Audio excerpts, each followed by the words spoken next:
Subscribe करें ideal progressive school के YouTube channel को और वीडियो अच्छी लगे तो लाइक और शेयर करें और बेल आइकन को दबाना ना भूलें ताकि इस चैनल पर अपलोड होने वाले सारे वीडियो सबसे पहले आपके पास पहुंच सके। अध्याय 2 देख रहे हैं, संसाधन के रूप में लोग। लोग यानी कि इंसान, ये संसाधन कब बन जाते हैं या संसाधन कैसे होते हैं ये, और इनको हम संसाधन क्यों कहने लगे हैं, क्या इंपॉर्टेंस है लोगों की, इसके बारे में चर्चा करेंगे आज। यहां पर हम देखेंगे कि जब हम शिक्षा, ट्रेनिंग, प्रशिक्षण और चिकित्सा सेवा यानी कि हेल्थ, इसमें निवेश करते हैं, इसमें पैसा लगाते हैं, तो जो जनसंख्या हमारी है, जो लोग हैं, वो मानव पूंजी में बदल जाते हैं। यानी कि ये मानव इंसान एक पूंजी का काम करता है। जैसे हमारे हाथ में पैसे होते हैं ना, उससे हम कुछ खरीद सकते हैं, इसी तरीके से मानव भी एक पूंजी हो जाता है, वो भी एक पैसे की तरह काम करता है इकोनॉमी में। तो मानव पूंजी, मानव कौशल और उनमें निहित उत्पादन के ज्ञान का स्टॉक है। यानी मानव पूंजी क्या होती है? मानव पूंजी ऐसा तो नहीं कि मैं पैसा बन जाऊंगा, मैं तो इंसान ही रहूंगा, लेकिन मेरे पास जो कौशल आ जाएगा, जब मुझे शिक्षा मिलेगी, प्रशिक्षण मिलेगा, तो मुझ में कुछ कौशल आएगा, मुझ में कुछ ना कुछ, जैसे मैं इंजीनियर बन जाऊंगा, मैं डॉक्टर बन जाऊंगा, मैं कुछ और किसी और साइंस में चला जाऊंगा। तो जब मेरे पास ये साइंसेस आ जाएंगी, मेरा कौशल बढ़ेगा, तो फिर मैं उत्पादन कर सकता हूं। उत्पादन यानी किसी भी चीज के डेवलपमेंट के लिए, प्रोडक्शन के लिए या सेवाएं देने के लिए मैं तैयार हो जाऊंगा। तो मुझ में जब ज्ञान आएगा, एक तरीके से मैं ज्ञान का स्टॉक बन जाऊंगा, इसीलिए मैं मानव पूंजी हो जाऊंगा। तो संसाधन के रूप में लोग, जब हम रिसोर्सेस की बात करते हैं तो हमें क्या ध्यान आता है? खनिज, आयरन और रिसोर्स हो गए, पानी रिसोर्स हो गया, वाटर रिसोर्स हो गया। लेकिन जैसे ही हम ये कहने लगते हैं कि लोग रिसोर्स, कोई भी कंपनी आप देखें आज बड़ी बड़ी, सब में एक HRM या HRD होता है, human resource management, human resource department. ये होता है, नहीं होता है? इसकी इंपॉर्टेंस इसलिए होती है कि मानव इंसान, आदमी भी एक संसाधन है। तो जितने लोग हैं, हमारा कौशल क्या है, या ये कहें कि उत्पादन कैसे हो रहा है, उसका कौशल क्या है, लोगों के पास कितनी स्किल है और उनके पास कितनी क्षमता है किसी काम करने की, उनके पास कितनी क्षमता है, स्किल है।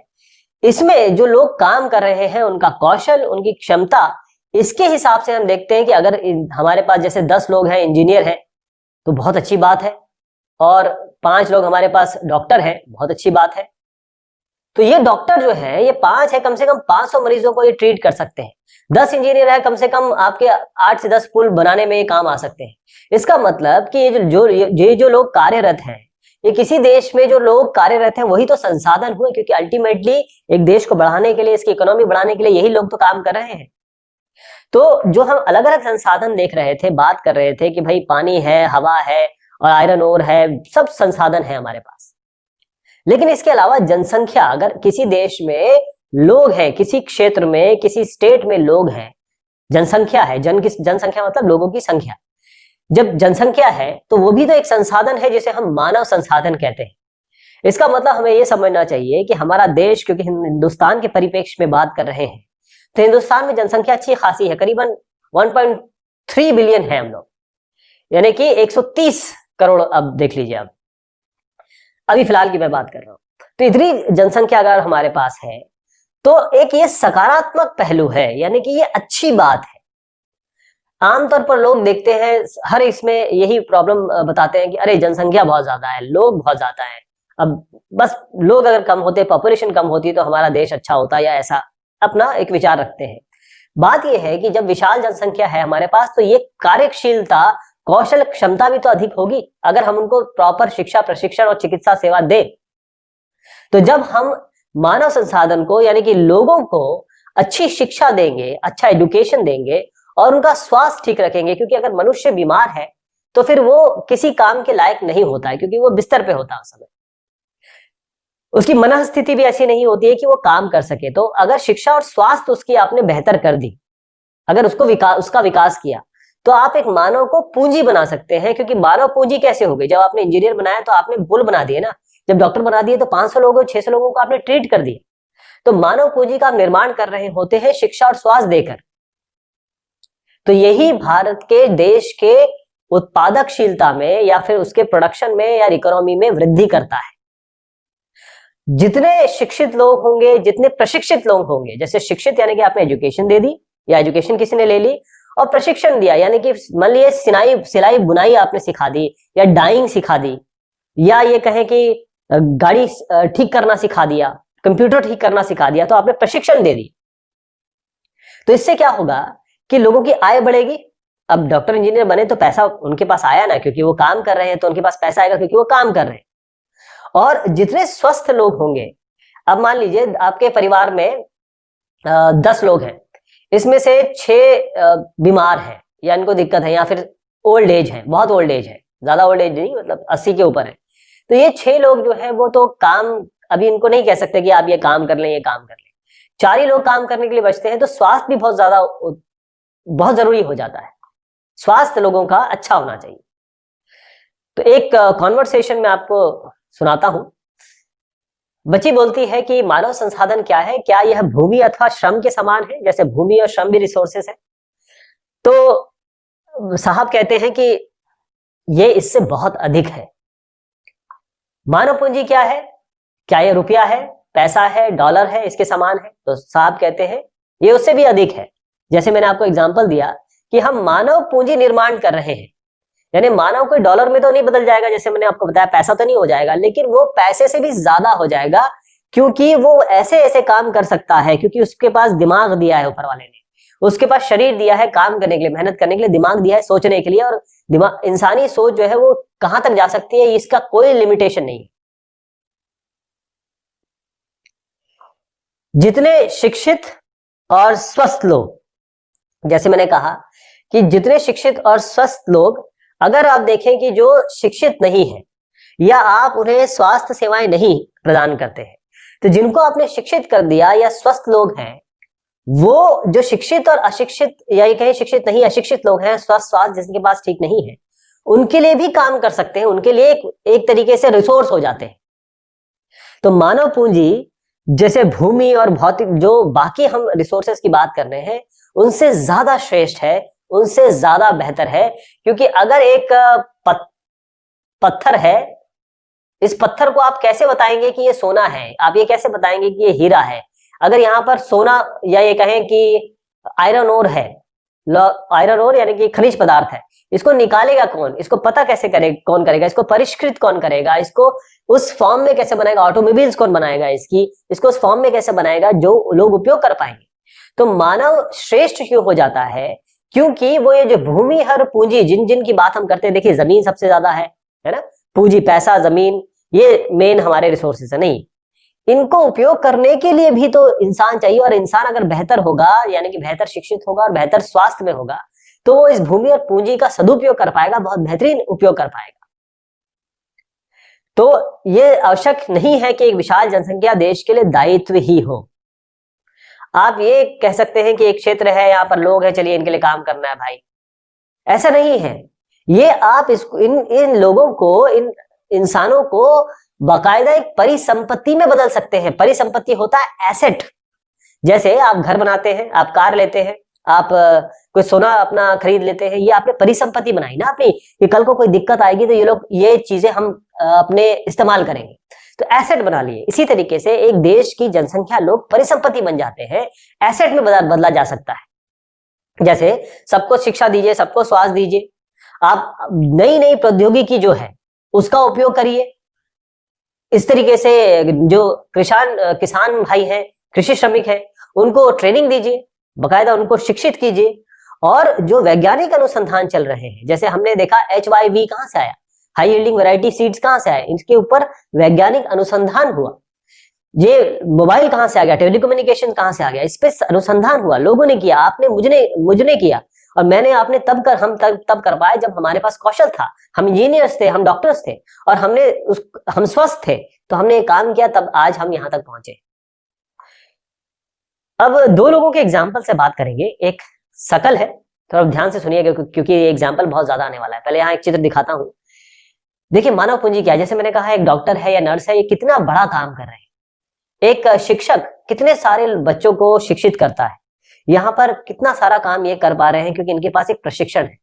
आपके कपड़े कौन बनाएगा? अगर यहाँ प्रशिक्षण नहीं होगा या फिर शिक्षित नहीं होंगे, तो ये कपड़े बेहतरीन तरीके से बना पाएंगे क्या? इसलिए जरूरी हो जाता है कि जनसंख्या की वैल्यू को समझना। तो सकल की कहानी ये है कि दो मित्र हैं, विकास और सकल। ध्यान रखिएगा, विकास और सकल बार बार नाम आएगा। ये एक गांव है सोमापुर, इसमें रहते हैं। सकल 12 वर्ष का है, उसकी माँ जो है शीला घर का काम देखती है। उनके पिताजी है बूटा चौधरी, खेत में काम करते हैं।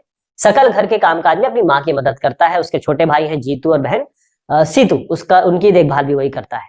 उनके चाचा श्याम जो है वो मैट्रिक परीक्षा उन्होंने पास की थी, लेकिन वो घर में बेकार बैठे हैं क्योंकि नौकरी नहीं मिल पा रही।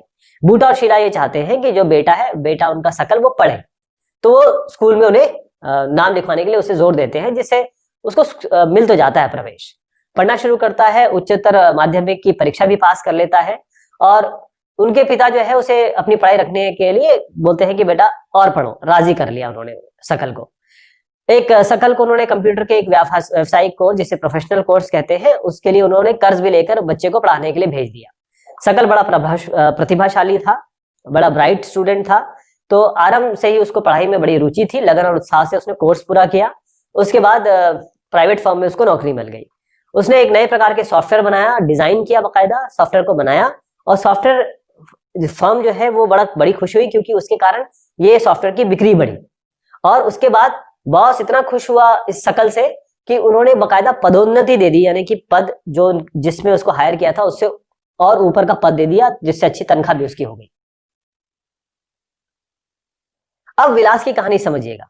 ये सकल की कहानी हो गई, विलास की कहानी समझिएगा। देखिए, मैं दोनों का आपको अंतर बताऊंगा। पहले सकल की मैंने बात बताई कि उसके माँ बाप ने उसे प्रेरित किया। दिक्कतें थी घर में, परेशानियां थी घर में, लेकिन फिर भी उसके माँ बाप ने मेहनत की, उसको एक रिसोर्स की तरह बनाने की कोशिश की। जब वो रिसोर्स बन गया तो वो परिवार के लिए भी हेल्पफुल हो गया, और वो समाज के लिए भी, इस सॉफ्टवेयर कंपनी के लिए भी, इकोनॉमी के लिए भी, देश के लिए भी हेल्पफुल हो गया सकल।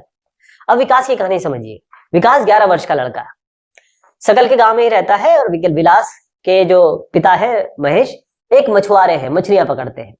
अब विलास जब केवल 2 वर्ष के थे तो उनके पिता की मृत्यु हो गई, और माँ के ऊपर भार आ गया, तो माँ यही मछलियां बेचकर परिवार पालती है। जब जमींदार के तालाब से मछलियां खरीदती है और मंडी में जाके बेच देती है। मछलियां बेचकर वो 20 से 30 रुपए पर डे कमाती है। विलास गठिया का रोगी बन गया है। गठिया एक परेशानी होती है।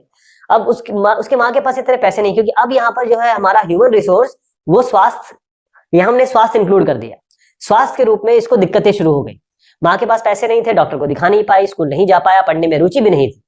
अब वो क्या करता है, माँ की खाना पकाने में मदद करता है। छोटे भाई मोहन है, उसकी देखभाल करता है। उसके बाद कुछ समय बाद उसकी माँ बीमार पड़ गई, उनकी देखभाल करता है। परिवार में उसकी सहायता करने वाला कोई भी नहीं है।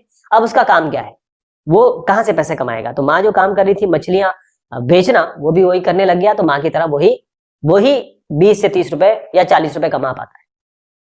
यहाँ पर क्या चीज निकल के आई? यहाँ पर ये चीज निकल के आई कि विलास, क्योंकि उसकी कंडीशन ऐसी थी, पिताजी का देहांत हो गया, माताजी मछलियां बेच रही हैं, और उसके ऊपर जिम्मेदारी भी है, 20-30 रुपए कमा रहा है, और उसको परेशानी होगी गठिया। अब इसके कारण वो आगे बढ़ नहीं पाया, या उसकी पढ़ने में रुचि भी नहीं थी।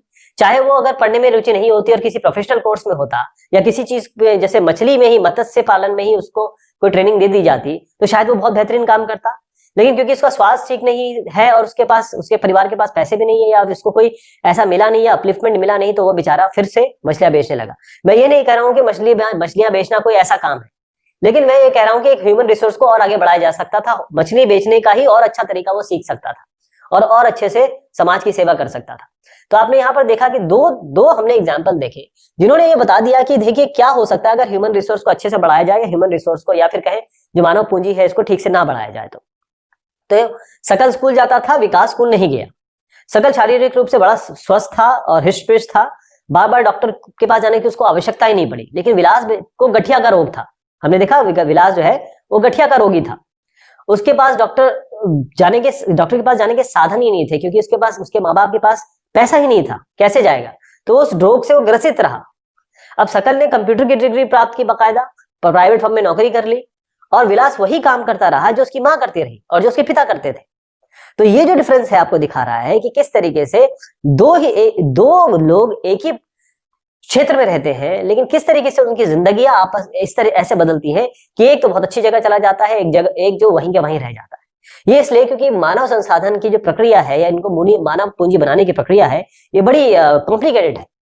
अगर हम इनको आगे नहीं बढ़ाएंगे तो फिर ये विलास जो है अपनी शारीरिक परेशानी प्लस ये जो दिक्कत हुई इसको मछलियां बेचने पे, जो ये बेचारा एक तरीके से ये फोर्स हुआ, तो ये नहीं होता अगर इसको और तरीके से हम आगे बढ़ाते। तो यहाँ पर जो एग्जाम्पल मैंने बताया विकास और शकल की कहानियां, यहाँ विकास तो है थोड़ा ठीक ठाक हो गया, यानी ठीक ठाक इस तरीके से नहीं कि कपड़े लत्तों से, दिमागी तौर पे भी शारीरिक तौर पे भी अब ये सबकी मदद कर सकता है।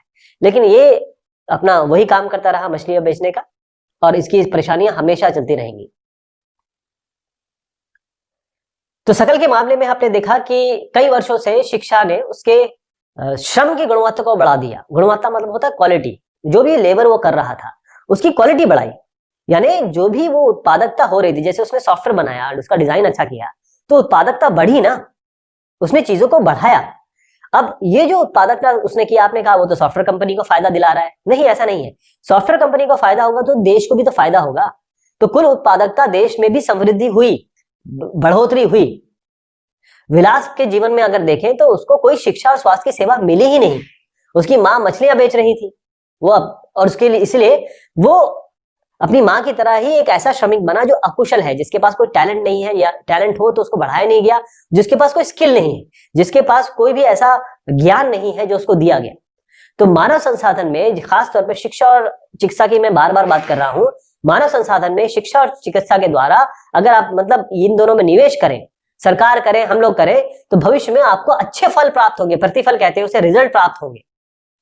तो लोगों में यह निवेश अब किस तरीके से, देखिए लोग क्या करते हैं, जमीन में इन्वेस्ट करते हैं कि भाई जमीन का दाम तो हमेशा बढ़ता है, शेयर और बॉन्ड में खर्च करते हैं क्योंकि शेयर और बॉन्ड में पैसे बढ़ते हैं, है ना, मार्केट के हिसाब से पैसे बढ़ते हैं। तो लोग वहां क्यों इन्वेस्ट करते हैं, क्योंकि उन्हें आगे जो है प्रतिफल चाहिए, रिजल्ट चाहिए, अच्छा पैसा चाहिए।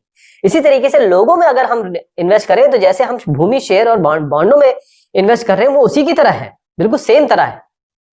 यानी अगर एक बच्चा है और एक बच्चे को अपने अच्छी शिक्षा दे दी, स्वास्थ्य दे दिया, तो आगे चल के वो अच्छी आय प्राप्त करेगा, तो समाज के बृहद योगदान, यानी कि समाज में वो योगदान देगा, और इस तरीके से तो रिजल्ट प्राप्त हुआ। तो आपको भी एक पूंजी की तरह देखिए कि आपका रिजल्ट, पैसा जो है वो बढ़ गया। एक इंसान को आपने शिक्षा स्वास्थ्य दी तो वो बढ़ गया।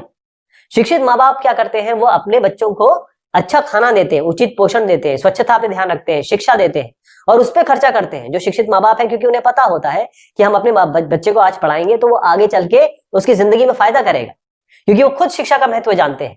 लेकिन अगर कोई अशिक्षित है या अस्वच्छ है, अब उनको किसी ने बताया नहीं है या वो जिंदगी भर इसी में रहते आए हैं, तो वो किस तरीके से अपने बच्चे को आगे बढ़ाएंगे। तो वो जो दुष्चक्र है, माँ बाप का जो दुष्चक्र है, जो अशिक्षक और अस्वस्थता या फिर गंदगी या फिर जो बगैर नॉलेज लिए हुए जो चीज चले जा रही है, उस चक्र में बच्चे भी आ जाएंगे और वो बच्चे भी इसी चक्र में घूमते रहेंगे, वो अपने बच्चों के लिए भी ऐसे करेंगे। अब आप देखें जापान के पास क्या है, जापान में हमेशा सुनामी आती रहती है, जापान में हमेशा अगर आप जाएंगे तो वो थरथराता रहता है, हमेशा उसमें अर्थक्वेक आते रहते हैं, यानी कि छोटा सा आइलैंड देश, छोटे आइलैंड है इसमें। जापान एक सुपर पावर कैसे बन गया, एक विकसित देश कैसे बन गया, छोटा सा देश। अगर हम देखें अपने अंडमान निकोबार से कंपेयर कर लें उसको, लेकिन जापान एक इतना बड़ा देश कैसे बन गया। आज जापान का नाम हर आदमी लेता है, जापान की चीजें बिकती हैं, जापान के लोगों की वैल्यू है। वो धनी देश कैसे बन गया, उसके पास कोई प्राकृतिक संसाधन तो है ही नहीं बेचा, प्राकृतिक संसाधन छोड़िए, उसका हमेशा नुकसान होता रहता है, उस ऐसी बेल्ट में है, वो ऐसी जगह लोकेशन है उसका। वो इस कारण से कि जापान ने मानव संसाधन पर निवेश किया, जापान ने अपने लोगों पर निवेश किया, तो वो धनी और विकसित कैसे बने, क्यों? क्योंकि उन्होंने लोग, ये जितने भी देशों की मैं बात कर रहा हूं, चाहे हम जापान का एग्जांपल ले ले या जितने भी विकसित देश है उनका नाम ले ले, उन्होंने अपने लोगों की शिक्षा, एजुकेशन पे, स्वास्थ्य पे खर्च किया। अगर आप यूनाइटेड स्टेट्स और कनाडा के स्कूलों में जाएंगे तो वहां पर जो प्राइवेट स्कूल है वो बिल्कुल ही नहीं है, बहुत कम है, सारे गवर्नमेंट स्कूल है, और गवर्नमेंट स्कूल का लेवल इतना बढ़िया है कि आप सोच भी नहीं सकते।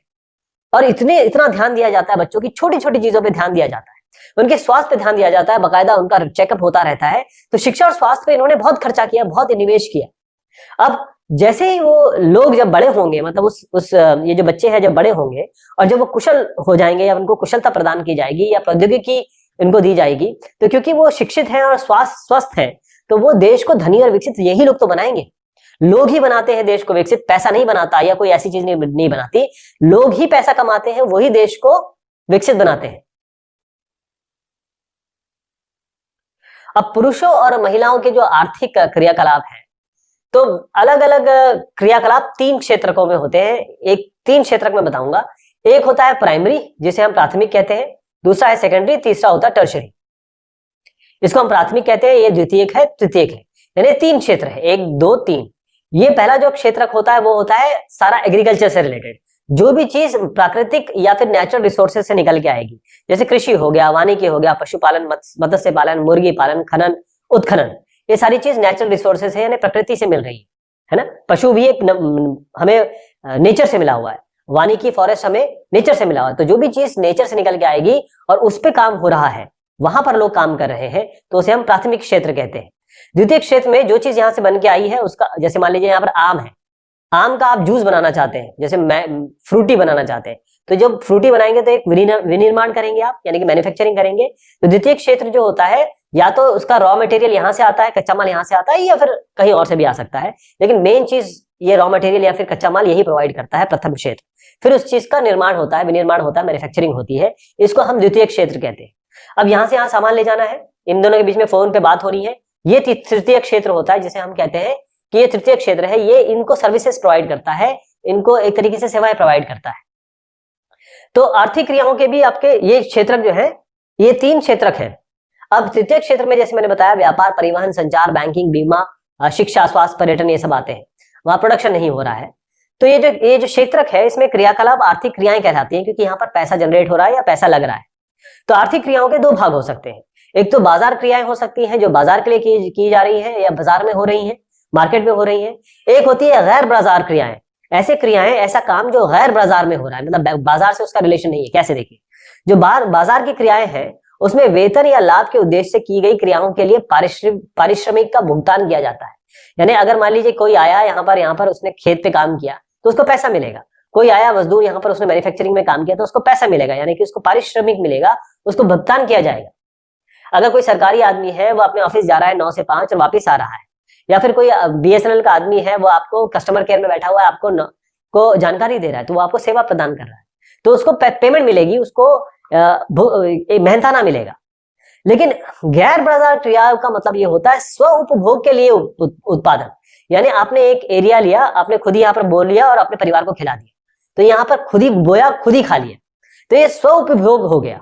तो इनमें प्राथमिक उत्पादों का उपभोग, जो भी चीज आ रही है, यानी कि यहाँ जो प्राथमिक उपभोग चीजें बनी, उसका आपने उपभोग कर लिया, खा लिया, कंज्यूम कर लिया, और या उसका प्रसंस्करण किया, उसको और थोड़ा सा आगे बढ़ाया।